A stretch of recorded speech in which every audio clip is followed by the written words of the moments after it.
Imagine building a company in your garage, pouring your entire vision into it, watching it just explode into this billion-dollar empire.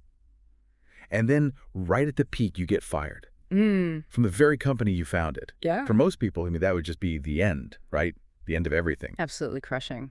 But for Steve Jobs, it was actually just the beginning, the start of one of the greatest comeback stories in business history. Mm-hmm. So today we're diving deep into that incredible story, how a really profound professional failure became, well, the fertile ground for his most revolutionary innovations. And our mission for this deep dive is really to unpack that whole journey. We'll trace his early audacious vision with Apple, Right. then navigate that shocking moment he was forced out, and then explore the specific kind of nuggets of resilience, the strategic rebuilding, Yeah. and that pure, refined vision that defined his path later on, ultimately leading to products like the iPhone that really did change the world. What did he learn? And crucially, how did he apply it? Okay, let's unpack this then. Our sources trace the origin right back to 1976. So you've got a 21-year-old Steve Jobs teaming up with Steve Wozniak, Mm-hmm. literally working out of his parents' garage. I mean, Yeah. it's a classic story. It really is. With just an idea and a few parts, they created the Apple iPhone. Now, the world might have been skeptical, sure, but what really comes through in the material is Jobs' almost irresistible vision. Yeah. His idea for a computer in every home, which sounds normal now, but back then, Wildly ambitious. totally. And it paid off. Apple just soared.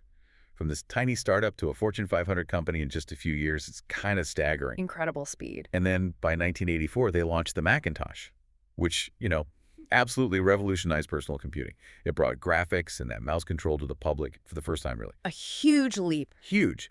But even then, behind all that insane rapid success, the sources tell us, tensions were already building behind the scenes. It's truly striking, isn't it, how quickly that initial, almost kind of naive vision translated into such a massive enterprise. Yeah. But it also brings up an important question, doesn't it? How does that powerful personal vision, the one born in a garage, how does it survive or even thrive once a company grows beyond that initial phase? Right, when it becomes this complex corporate thing. Exactly. Yeah.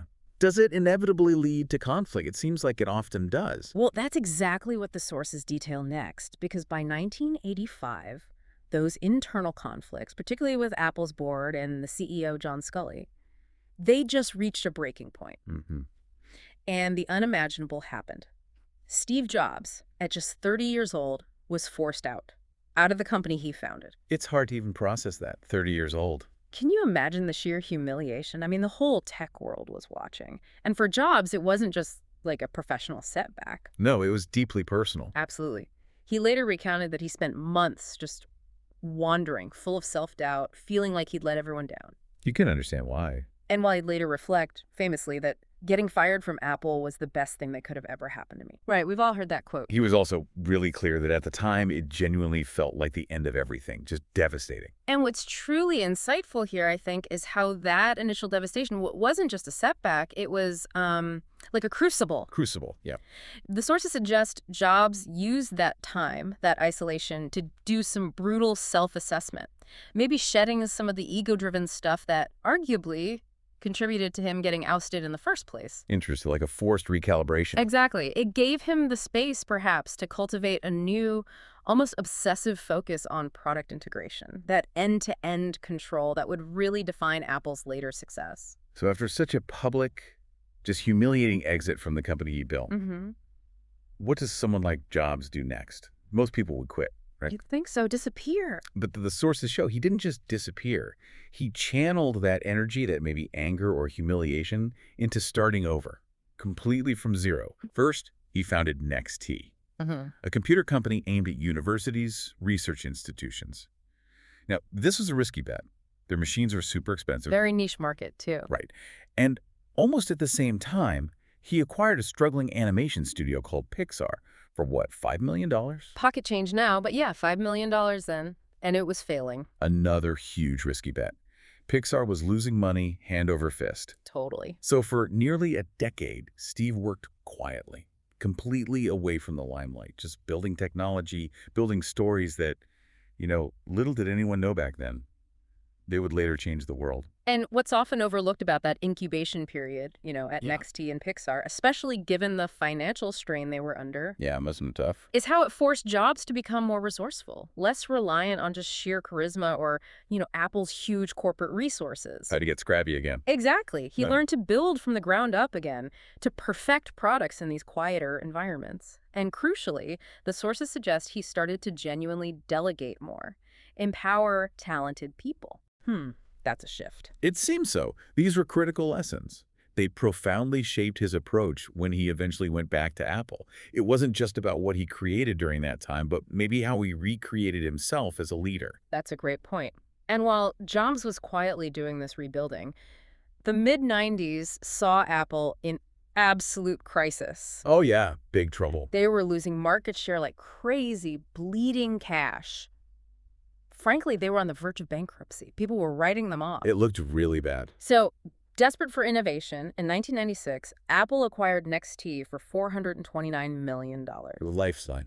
But here's where the profound irony just kicks in, right? With that acquisition came not just Steve Jobs, but NXT's advanced operating system, NXT Step, which would become the technical backbone of Apple's future software, OS X, basically. It transformed their entire product line. Talk about a Trojan horse almost. Totally. A full circle moment. Initially, he came back just as an advisor, but by 1997, he was back in the CEO seat. Back in charge. Yeah. And the source is really clear on this. He was a transformed leader. Wiser, sharper, and more focused. That time away clearly did something. Absolutely. His immediate actions were decisive. Ruthless, some might say, cutting unnecessary products, slashing projects, drastically simplifying Apple's lineup. Just focusing. It's fascinating, isn't it? The very company that kicked him out now desperately needed not just him, but his new creation, NXT, to save itself. The irony is just incredible. And his return wasn't just about his presence, right? Yeah. It was defined by this renewed, disciplined approach to product and strategy, things clearly honed during his time away. Right. And while that simplification was revolutionary, and yeah, it's ultimately saved Apple, the sources do indicate it wasn't always smooth sailing for the people involved. Yeah, I bet not. It highlights that uncompromising nature he had, which, for better or worse, was still very much there, but now it was channeled with maybe greater precision. And then came the revolution. For real this time. Under his renewed leadership, Apple launched just groundbreaking products, one after another, fundamentally changing how we interact with technology. It was an incredible run. 1998, the iMac comes out. Yeah. Colorful, friendly, totally unlike any computer before it. It was a major hit. Huge comeback statement. Then 2001, the iPod. I mean, that just fundamentally revolutionized how we consume music. Portable music changed overnight. Yeah, everyone had those white earbuds. Everyone. The iTunes Store followed in 2003, changing how we buy and manage media. Digital downloads became the norm. Tied it all together. And finally, the big one, 2007, the iPhone, a device that just unprecedentedly combined a phone, an iPod, and an internet communicator all in one. Nothing like it. The world had truly never seen anything like it. Apple's value just skyrocketed. And Steve Jobs was, once again, hailed as one of the greatest innovators in history. End of story, right? Well, almost. Stepping back for a second, these weren't just neat new gadgets, they were paradigm shifts. They fundamentally showed how an integrated vision, hardware, software, services, all working together, could redefine entire industries, create immense value. Yeah. The iPhone, for example, wasn't just a phone. It was a platform. It was a design philosophy made tangible. And it was really a testament to that learned discipline of absolute control over the user experience. Good point. It genuinely changed how billions of people interact with technology and, the world around them. Still does. So what does this all mean for us? Beyond the impressive business numbers and the cool tech. Well, briefly, we should acknowledge his battle with pancreatic cancer, which started around 2004, until his death in 2011. Right. A difficult final chapter. Yeah. And even during his illness, the sources show he just pushed relentlessly for perfection, leading projects like the iPad, continually refining Apple's products right to the end. Incredible drive. His story fundamentally challenges that simplistic view of success as just a straight lineup. It really demonstrates that these moments of profound failure, they can actually be the most fertile ground for reinvention, if you're willing to embrace the discomfort, I guess. Yeah, it provides a powerful lesson, I think, about the true measure of success. and influence. It extends far beyond just corporate growth or stock price. Right. It's about the sheer force of will and the impact you can have on daily life for, well, countless individuals. Jobs prove that resilience, a refined vision, and just an unwavering belief in your ideas, they can fundamentally change the world, even when the path is riddled with what feel like insurmountable setbacks at the time. So we've just traced Steve Jobs' really extraordinary arc, from building this tech empire in a garage Yeah. to being ousted from his own company at 30, which is just wild, Incredible low point. and quietly rebuilding two completely new ventures, NextT and Pixar, and then returning to lead Apple to these unprecedented heights with the iPhone, the iPad, reshaping entire industries along the way. It's quite a journey. It really is. And his journey isn't just about tech, is it? It's a profound testament to the idea that setbacks often aren't endings. They're critical turning points. That very period where he was fired, where he was in the wilderness, so to speak, that gave him the space, the perspective, the hard lessons maybe, Yeah.